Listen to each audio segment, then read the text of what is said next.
Yo, yo, yo, what's poppin'? How everybody feeling out there? Welcome to episode 5. Episode 5. I gotta make an edit real quick. We editing in real time, you feel me? Episode 5. Uh, Calling it the Bandwagon. Once again, shout out to all of the subscribers, aka the shareholders. We up to 10 right now. I appreciate y'all from the bottom of my heart. Rocking and rolling with me on this journey, you feel me? I'm still learning, still growing. Like I said, I'm gonna say that every single time. We gonna lighten the mood up, especially for this particular episode. I do want to talk about several things. Self care. I want to talk about you resellers. I want to talk about drop boxes. I want to talk about game one of the finals. Game two is today. And I do want to talk about quarter six. Like, we got to talk about it. I'm not going to go through each record and give my opinion of it because I've heard the project. There's not anything that I truly want to talk about as it pertains to the record selection, but I do want to talk about the project as a whole, and I do want to get into that. So let's start it off. Self-care. Self-care. Hey. Shout out Carlos Alcaraz. You feel me? Just won the French Open. The Roland Garros. Came back from, I believe it was two sets to nothing. Won the third set, won the fourth set in the tiebreak, and then I believe he won the fifth set in the tiebreak as well, but he completely smashed his opponent center. I think that tennis is in a great space right now. Shout out to my wife. When I got hip to tennis, originally it was Andre Agassi. I just remember him wearing the headband and like his hair being crazy. And it wasn't until me and my lady, we started to kind of build our relationship. This was before we was married, and talk about Roger Federer and Rafa Nadal and Novak and Andy Murray, and actually not meeting, but we seen Andy Roddick in person. See him, fight tooth and nail for Roger Federer for a U.S. Open, which he ended up losing. To growing in that space, TFO. Shout out to Coco Jones for winning the women's single. You know what I mean? So I'm growing in my knowledge of the sport, and I think I enjoy it. I enjoy it a lot. We got in a lot of different debates about which sport is the most grueling. And I can honestly sit up and say, I've never played the sport of tennis before, but seeing how much effort it takes and how mistakes can then determine your psyche as it pertains to the sport. And yeah, my mom played tennis for a couple summers. Shout out to my mom. And yeah, shout out to Carlos Alcaraz and Coco Golf, man. I'm looking forward to see what they doing at Wimbledon. That's the next major coming up. And yeah, man, learning about the majors and the smaller tournaments within the sport. Learning about backhand, forehand, being up, how to score, all of that. Different, strategies and tactics each player kind of puts in play as they go into a match, learning that their opponent's tendencies and what they like to do, how they serve, and, their return game. And, just shout out to them. Shout out to the sport of tennis. Shout out to everybody who is a fan of the sport of tennis, people in the tennis world. And, I'm looking forward to the Wimbledon. But once again, shout out Carlos Alcaraz and Coco Gauff for winning the men's and the women's single championships. Self-care. So I was on Instagram one day. I was scrolling, right? And I seen this guy on the post, and he was talking about where men should put lotion, right? So he said, yeah, niggas, we supposed to put lotion on our hands and our arms and our face, and that's it. So then it got me thinking, like, that's it? That's the only place you put lotion? And if you put lotion any place else to this person, right? I'm not going to name names because that's not what I'm here to do. But he talks about if you put lotion on your ass, you're gay, right? And like, what's wrong with being gay? You get what I'm saying? Like, if that's your thing, that's your thing. Like I say, my platform is very accepting. You get what I'm saying? Like, whatever floats your boat, it floats mine, right? It may not be for me, but that doesn't mean that you're wrong for doing the things that you like to do. And I will always stand on that. But just because you put lotion other places on your body, that doesn't mean you're fucking gay, right? That means you're taking care of the biggest organ on your body as a fucking human being, right? And even breaking down to that, like when I grew up, I grew up with my brother's dad. You get what I'm saying? We don't have the same father, but I grew up with him. I never seen him go to the barbershop. Like, I never seen him put on cologne. I seen him dress really nice. But as far as like self-care, like putting lotion on your hands and your feet and your legs and your body, taking a shower, what does your body wash smell like? What does your soap smell like? I never was kind of taught that game. I had to learn it on my own. Now, I didn't know from my grandfather that he used to spray cologne on. Like, I knew that, right? I knew that. And he used Vaseline. He didn't necessarily use lotion, which is the reason why I don't use lotion today. I use Vaseline, and preferably kind of the cocoa butter / Vaseline mix. So if you see my legs and my arms a little bit more shiny than my face, that is probably the reason why, right?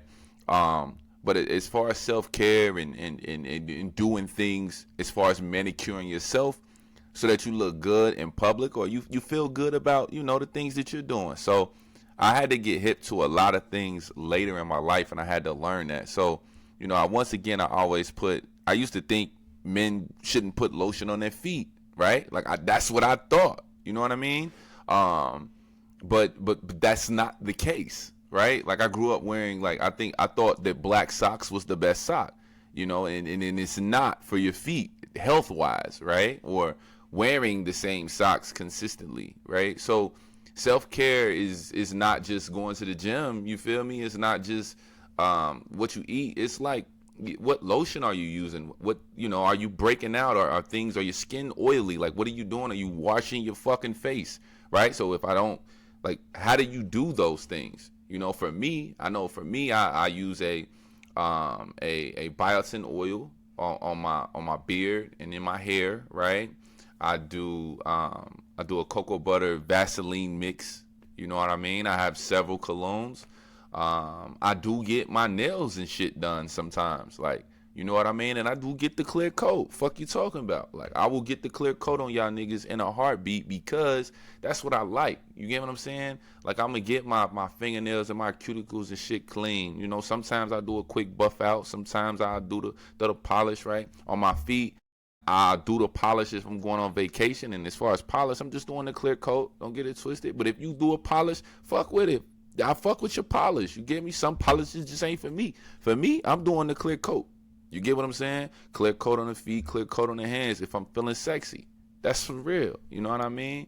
But sometimes I just do the buff on the feet and the buff out on the hands, and I'll be about my day. But I do believe in taking care of, I don't get my eyebrows arched. Some people think that I do, but I don't. You know what I mean? But I do have a facial situation I do in the shower every other day, maybe 2 times a week. I wash my face. You know what I mean? I don't exfoliate my lips. I stopped smoking a couple of months ago, so it's been about maybe 7 months since I've actually smoked anything. So like you will start to realize that once you stop smoking, your lips and shit and your gums and all of that stuff will start to brighten up. So I do brush my teeth twice a day. So like, your self-care regimen is yours. If you don't want to do something, that's fine, but don't make other motherfuckers feel bad for doing it. Like, so dude says you only supposed to put lotion on your hands and your arms and your face. But what happens if you want to lotion your fucking legs, right? To this guy, you know what I mean? You're gay because you put lotion on below the waist, or you put Vaseline on below the waist. But that ain't nobody's business but yours. You feel me? Don't let these people in social media tell you how the fuck you supposed to live your life. If you want to get your nails done, get them done. If you want to color on them, color them. You feel me? That may not be for me, but if you like that, I love it. You get what I'm saying? But I'm doing the clear coat if I'm feeling sexy, period. I don't know that. I know that. You know what I mean? But I am going to put a little lotion, put a little oil in my beard. You feel me? I'm gonna put a little lotion on my hands and feet, my legs. You know what I mean? If my ass is ashy, I'm going to put lotion on it. Like, it's me. It's your body. You do what the fuck you want to do with it. You know what I mean? Like, I'm going to brush my teeth twice a day. I'm going to, use the mouthwash. I'm going to use my whitening strips. You hear me? Like, I'm out. Like, that's what the fuck I'm going to do. Self-care is about how you feel about yourself. Nigga, I feel great about myself.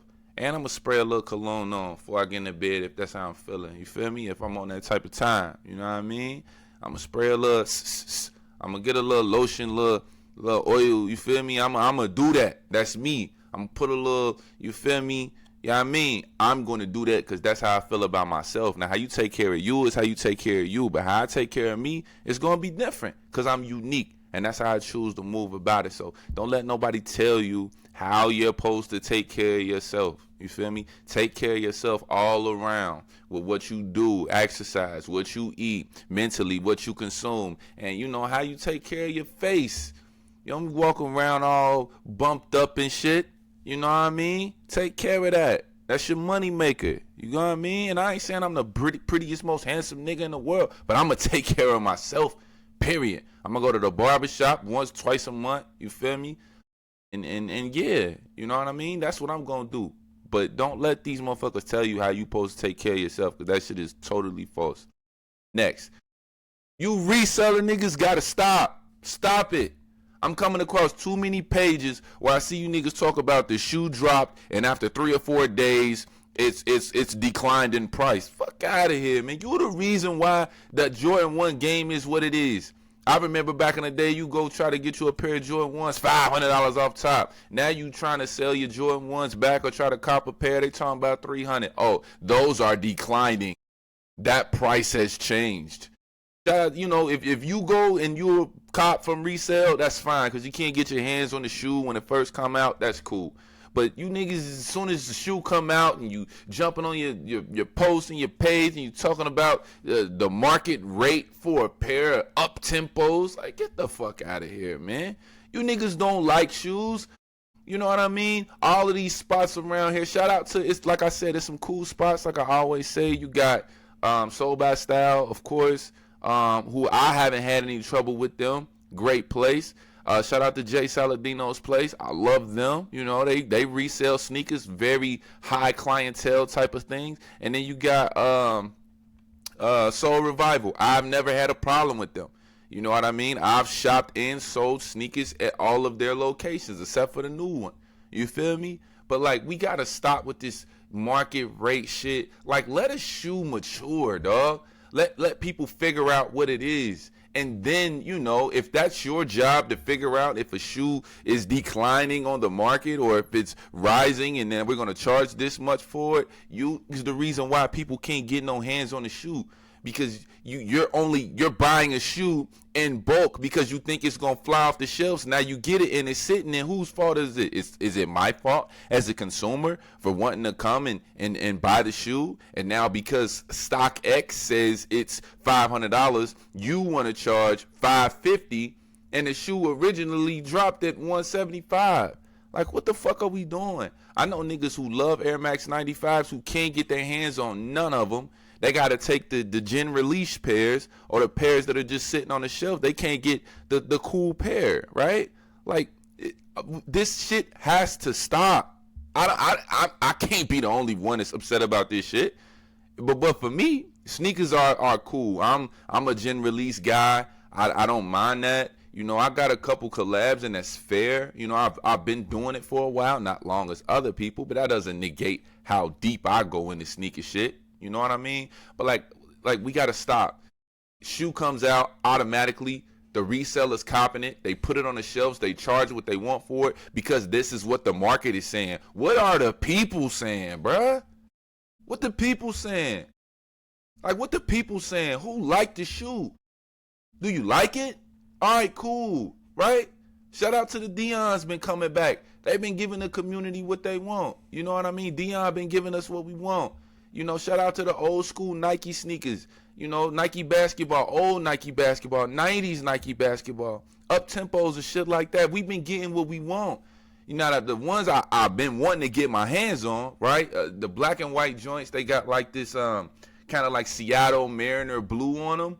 I can't think of the name of them. I know they up tempos. I think Scottie Pippen was somebody that actually wore the shoe. I don't think they were Pippins, but we call them Pippins, just like the Air joint up tempos. But now I can't get my hands on them because the market says they're $300, right? The market says that. Yeah, and I'm not finna go buy a size 13 when I wear 12 just to have the shoe. That's pointless to me. You feel me? But we gotta stop that. You resellers, y'all gotta pack this shit the fuck up. Like, at what point in time are you niggas gonna stop buying brick and mortar places and then going to buy a bunch of Nike Dunks, putting them on your wall, charging $200?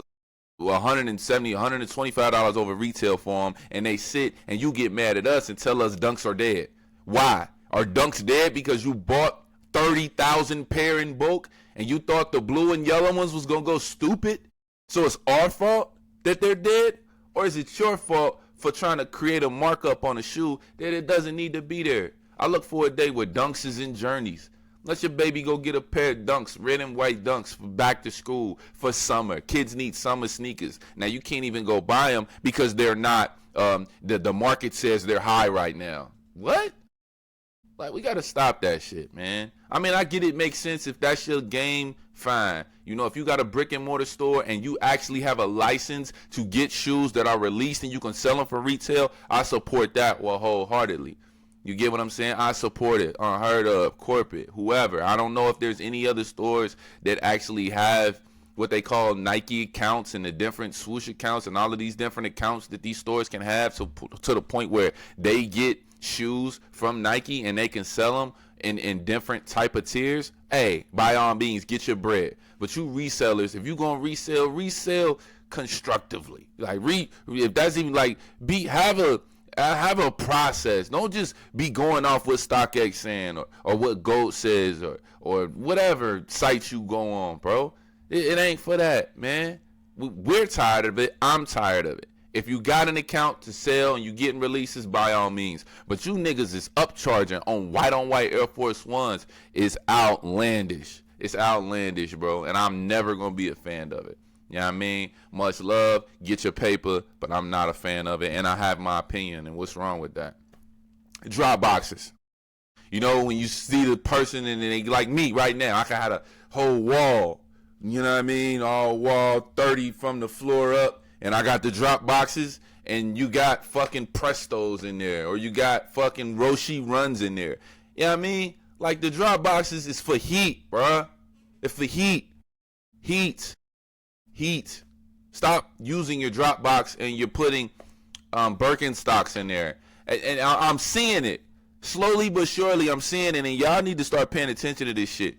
You got 30 Dropboxes, the plastic joints, and you got Birkenstocks in a box. And then you got whatever you got in there. It ain't stupid shit, okay? Dropboxes are for sneakers and heat alone. Be mindful of that. To me, this is just my opinion. You know what I mean? I don't care if you got the Birkenstock collab. Just fuck that. You feel me? Use the Dropbox for heat. To me, I'm tired of seeing you niggas room full of boxes, plastic boxes, and then I zoom in on that shit, and you got some boots in there. You're just trying to look good. You're putting anything in these boxes so that it looks good for your YouTube page or your Instagram channel. Nigga, you're not fresh. Once again, hashtag these niggas not fresh. Quit letting them gas y'all. Don't lose your mind. I'm glad I'm not 16, 15 years old when sneakers was like my life, and we was going to skate shops trying to cop dunks when they first was dropping. Like, you know what I mean? Like, this shit is for real. You know, I remember my boy Matt had the Quagmire dunks, literally the Quagmire dunks, the SB Quagmire dunks, bro. This was back then. Y'all wasn't in that same era, so y'all put bullshit in these drop boxes instead of what should really be in there. Now that's me. Game 1, NBA Finals. So I actually have a real job. Okay, I actually have a real job. Shout out, Game 2 is tonight at 8 o'clock. Please make sure you tap in. And I am recording on, what is this? This is a Sunday. It is 4/21. We probably started recording at about 4 o'clock. You know, give or take a couple seconds. You know what I mean? But I told y'all niggas, y'all gonna quit playing and messing around with these Pacers, bro. These Pacers are not scared of a 20-point lead, bro. Everybody hating on what the Holly. Quit hating on him, bro. He is here to stay. And he getting buckets. And he running that team. And he's a leader. You feel me? Shout out Shea. I fuck with Shea's style. Shea probably one of the flyest hoopers I ever seen in my life. And he dressed like how I would dress if I had access to the type of things that, you know, this young man has access to. I think he's making $30+ million a year, right? He is the leader of their franchise. And I just think that they thought the Pacers was gonna go into OKC and just let them have it. That's what I think. You know, Shea coming off his MVP, coming off the new shoes, which I will add, Shea's sneakers are fire. I don't know if they're for me, but they are fire. I like the zip. I do. I think if we want to go back and talk, who else had a zip on the sneaker? I think Gary Payton had the zip on his sneaker. He had a Nike. And that's how far I go back to the glove. You know what I mean? But I think he is wearing the shoe. I mean, a couple pictures I seen of the shoe is he had the shoe on. But I'm a big fan of shoes that fit your foot. And a couple of pictures I seen of some of these sneakers, they were like big. They had like the gap in the back of the heel type joint, where it's like you could put 2 fingers back there. And that just wasn't a good shot to me. But how he's wearing the shoe, especially the black ones, cold. Not the tan ones, the blue, yeah, the black ones, yes. And I'm not even a big fan of the black ones. But Shea all black joint is crazy. Now the Halliburtons, I seen those. Shout out Puma for doing your thing. They're not really attractive to me. I just think that the new age of basketball sneakers are not really doing it off court, right? A lot of shoes that we grew up loving did it off court. The Griffeys did it off field.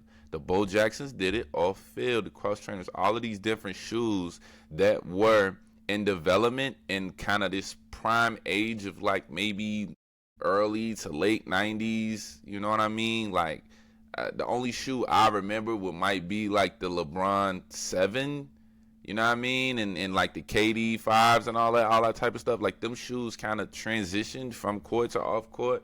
But like, you know, it's just been Jordans and OG Nike basketball. So now to see like the Ant Edwards, like the Ant, and then the 2 getting ready to come out and what that looks like. But back to my point about the playoffs, like, I think we really need to look at the Pacers like we looked at the Pistons when the Lakers was when they went back to try to get 4 championships. They won 3, and then Kobe started to become who he wanted to become, right? Like, I'm a dog for real. Like, you're a dog, but I'm a dog. Like, the offense kind of goes through you, but I really think it should go through me, and you should be the fail-safe like I was, but Shaq wasn't willing to take the back seat. And they got cooked by the Detroit Pistons. Ben Wallace and them and Tayshaun Prince and them, you know, Rasheed Wallace and Chauncey Billups, they was cooking they shit. You know what I mean? I felt bad looking at the entire time. But we had to look at these Pacers like kind of how we looked at that. You know, we think OKC is going to come out and pummel these boys. Even tonight, like the money line is on OKC to win and all of these different things. But Halliburton, these boys, they don't give a fuck. They don't care, but they're not scared of a lead. They're not scared of a lead. They're not scared of 30-point game. They're not scared if you take 20 shots. They're not scared if every player in your starting 5 has 17. They are going to play into the last fucking bell beep sounds, nigga. They gonna go hard, and everybody keeps talking about OKC's defense. Yeah, they play D, but the Pacers play D full court, nigga, and they got like 2 starting 5s. So when you think all right, we in the passing lane, which they do a great job of. You know, OKC plays the passing lane. They play great team defense. They got some solid one-on-one, and then they got the big kid, Chet Holmgren, in the post, and then they got the other guy. I can't think of his last name. The big white guy, right? They're good on defense. They play solid team defense together, which means they give people fits. But you can't double team Halliburton because you're gonna leave somebody open. They're gonna fuck around and get 40 on you. You know what I mean? You can't play that. And I think at the end of the game, Halliburton started guessing correctly as it pertains to where to put those passes at without having OKC get a hand on them within the passing lane. So it's beautiful to see. But, you know, outside of Halliburton hitting that game-winning shot, I mean, the way they played in the fourth quarter, and we not giving a shout-out to Obi Toppin, bro. Obi Toppin went to UD. These boys, they're too deep as it pertains to how they can play the game of basketball. You got a point guard who can actually get you 30, or he can get you 15, 8, and 10. And then his 15th point, right, his 14th and 15th point will come off a last-second jump shot to win the game. They are going to play until the last buzzer sounds. This isn't Minnesota where, you know, we double-team Ant. You know, and I hate to say this shit, but I can't think of his name now. Came from New York. That he can't dribble, period. Not with his right hand. You get what I'm saying? I think it was his name. Julius Randle. Played with the Lakers, bust his fucking leg out in like the first game. He was never the same. Then he got good when he went to New York. They traded him and they flip-flopped it, you know what I mean? So I was hoping that they end up going to the finals, but didn't work that way. Didn't pan out that way, and that's cool. But I'm telling y'all like this. Y'all keep trying to tell me OKC is going to sweep these boys, and now they down 0-1. And I'm going with the Pacers. I'm with the Halliburton. I'm fucking with him, bro, because he not scared, bro. And when you got heart like that, that's the true mark to me of what we call a champion. So shout out to the Pacers. Shout out to OKC, too. Shout out to Shea. Shout out to all them guys. I think the NBA is in a great, great place, great space as it pertains to what the future looks like. I still think that the old dogs, Bron and Steph, think they could still win championships. So y'all going to have to pummel them guys, right? Because then you got Ant trying to figure it out, too, at the same time. You got Cleveland, who got hurt at the wrong time. You know what I mean? If they would have been full throttle, Charlie's Angels, with, Darius Garland doesn't get hurt, and then Mobley doesn't get hurt. You know what I mean? And my wife called him the so-so deaf man. All of those guys don't have the opportunity to play and gel as the team that they are. Then maybe that Indiana Pacers series, goes the wrong way. But this boy Halliburton is clutch, dog. He's clutch. So you either gonna fuck with it or you're not. You're gonna fuck with it or you're not. And right now, I'm fucking with it for sure. Let's do it. So, shout out to Dwayne Carter. Weezy F baby, please say the baby. I'm gonna have my own opinion on this album. Right, I've listened to the album. I've kind of understood. So I wasn't really Wayne. Like if you're really a Wayne fan, you probably go back to Squad Up. Like you go back to Squad Up. You go back to the mixtapes. You go back to, you know what I mean, when everybody was. I remember the word on the street was them niggas was freestyling Squad Up. None of them niggas wrote anything, right? And I remember that era, like the Wick Wayne. Then the lock started to drop, and then you got Carter 1 and you got Carter 2. Now I'm not gonna sit here and definitively say that I was Carter 1, Carter 2. You know what I mean? I just remember when he was talking about, you know what I mean, I never forget when I heard him talk about the bar where, like, he said the ceilings was clear so he could see who upstairs. Like when you walking through the Carter, because the Carter was supposed to be like the Carter from fucking New Jack City. That's the whole idea behind the Carter. It's a building, right? So you get Carter 1, you get Carter 2, and then in between, after the Carter 2 is when he really became, I think, the greatest rapper of all time. It was 10 years. I'm going to say from 2000 to 2010, Wayne might have been, and probably, let's go, no. It might be 2010. It might be like, I don't know. There's a 10-year period somewhere between like 2005 to like 2015 where like Wayne, to me, was the greatest rapper of all time. It might even be 15 years. It might be like a little before 2005 where he was like damn near, I'm going to say my whole college experience, and that was 6 years. Yeah, I spent 6 years in college. It took me a long time. God forgive me. But I did it, goddammit. But my whole college experience, it was Wayne. Weezy F baby, please say that baby. It was what the F is for. Fucking phenomenal. I remember that, right? But to me, it's like coming from the Carter 3, I haven't heard the Carter 4 or the Carter 5. A lot of people say the Carter 4 was pretty good, right? A lot of people say there was some songs on the Carter 5. I didn't hear them prior to me doing this particular pod, right? But I do have an opinion about the album because I love music, and I remember the Carter 3 and what it did. I remembered Lil Wayne selling 1 million copies of the album in a week. 1 million. So he did a milli. And people don't realize that there's another version of a milli that came out because he did 1 million in a week. Like, there's Hove goes on record and says, like, when I heard him do this, show me what you got. Like, because Wayne used to take your shit and smack it over the head. That's where the mixtapes come from. I'm talking about like the dedication shit. I'm talking about the drought. You know what I mean? I'm talking about Sorry for the Wait. Like, these were all albums. Then he did like a rock album. Like Wayne is definitely deserves the respect that he covets as it pertains to this tour. I get it. I'm not shitting on Wayne. I remember him though. I remember Wayne. Like, I remember hearing I'm on One, the verse. Like, I remember hearing him on you know, all of the remixes that he did. You know what I mean? Like, even the remix that he did on I Need a Soldier, the body tatted up like a subway in Harlem. Like this is the Wayne that I know. I don't know Carter 4 or Carter 5 Wayne. I know mixtape Weezy. We take your shit and he make it hotter than your song. Hove even like had to step back and be like, damn, can I still rap after hearing Wayne rap? Like, this is a real thing. You get what I'm saying? And at one point in time, I thought he was the greatest to ever touch a microphone.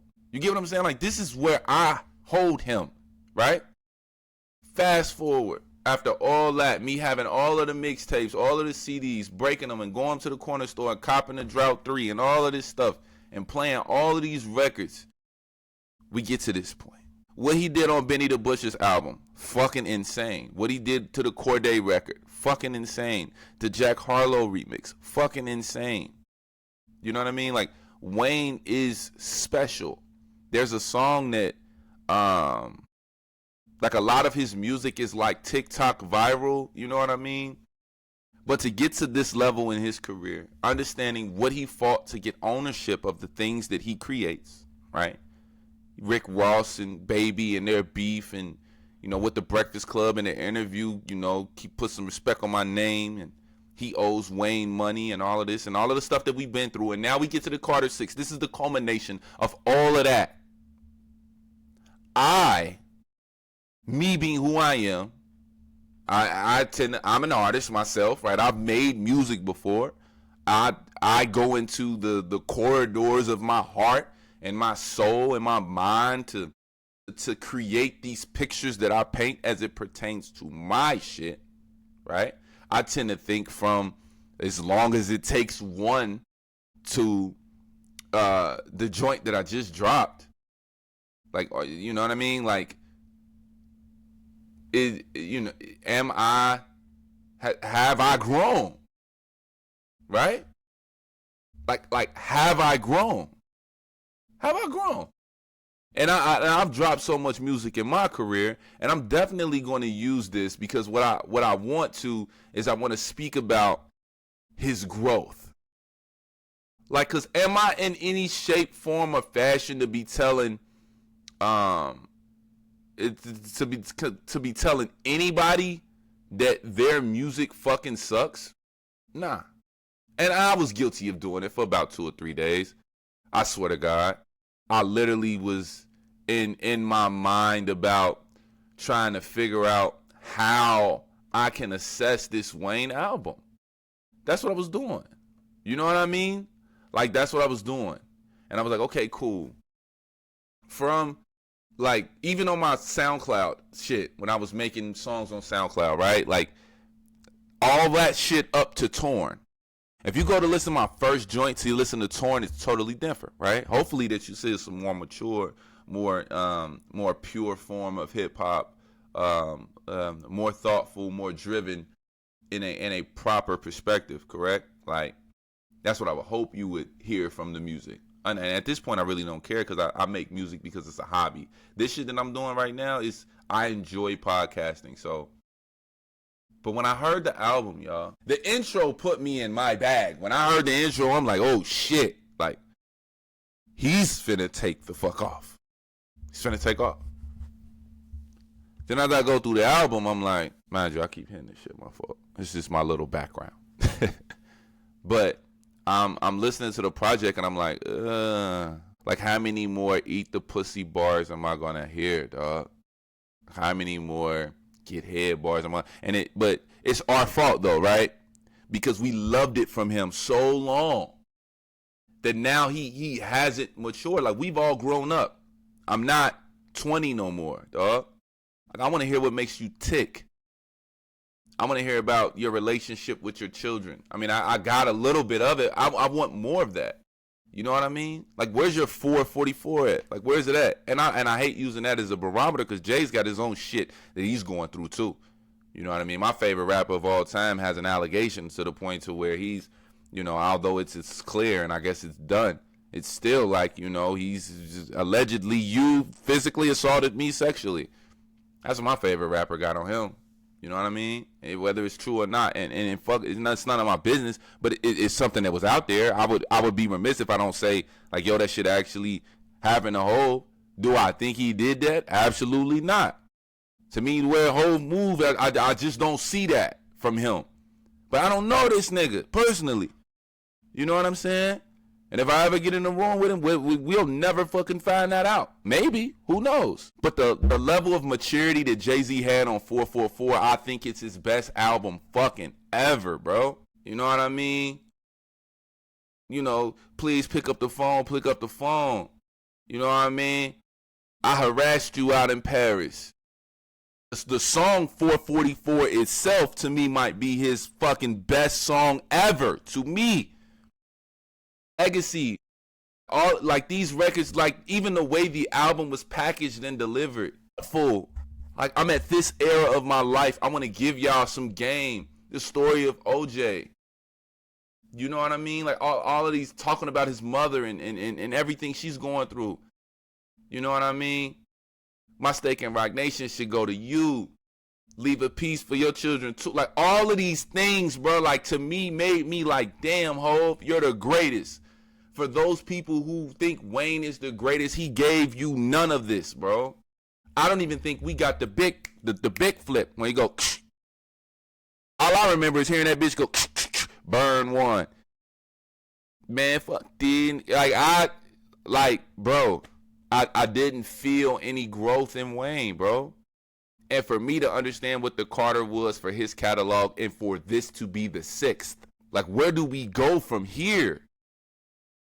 Like, where do we go from here? Somebody on Instagram compared, Lil Wayne to Kobe, and I was like, I don't know if I totally agree with that, because 8 Kobe and 24 Kobe were two different versions of Kobe Bryant. They definitely were. I don't think we've experienced two different versions of Wayne outside of maybe Cash Money Wayne, Young Money Wayne, and now you got this level of Wayne. But to me, all of them are different. And I could make an argument that Young Money Wayne might be better than this Wayne, bro. Yet there's no way y'all could sit up here and tell me that any record on that album is better than anything from Carter 3. I'll leave it at that. Is any song, right, better on Carter 6 than any song on Carter 3? If you're going to sit up here and tell me that the way Carter 3 made you feel, Let the Beat Build, Mrs. Carter, and if you could say it's a record on there better than Lollipop, I would say that, but it won't be proven statistically. It won't be. And I would say, like, one of my favorite records from Lil Wayne is Gossip. Stop, leave you dead like the mink under my sink. Don't believe in me. Graduated from hungry and now you're greedy. Why the rappers, louder rappers, like all of this, like he was responding to Nas saying hip hop was dead. I am hip hop. Like, bro, that is the Wayne I remember. And mind you, he not my favorite, but he had me second guessing. Is Hov really fire like that? He made me think that. And there was nobody on planet Earth to make me think that, bro, outside of Wayne, man. And Hov goes to, he had a, Hov hand picks, hand selects too now. Dot, he jumped on Dot shit, of course, early. He jumped on Wayne shit, Carter 3. He let Wayne get sizzling hot. Sizzling. When Carter 3 came out, there was nobody other on the radio other than Lil Wayne. Y'all niggas get like, I know I ain't tripping. Remember what I'm saying. There was nobody else on the radio hotter than him at the time, y'all. And go from that to this is completely like I'm crushed. Shout out to my boy Donovan. Says he pulled a fast one on us. But it's not mature. And who am I, right? As a listener, you know what I mean? Somebody that expected more from Wayne. I did, bro. I did.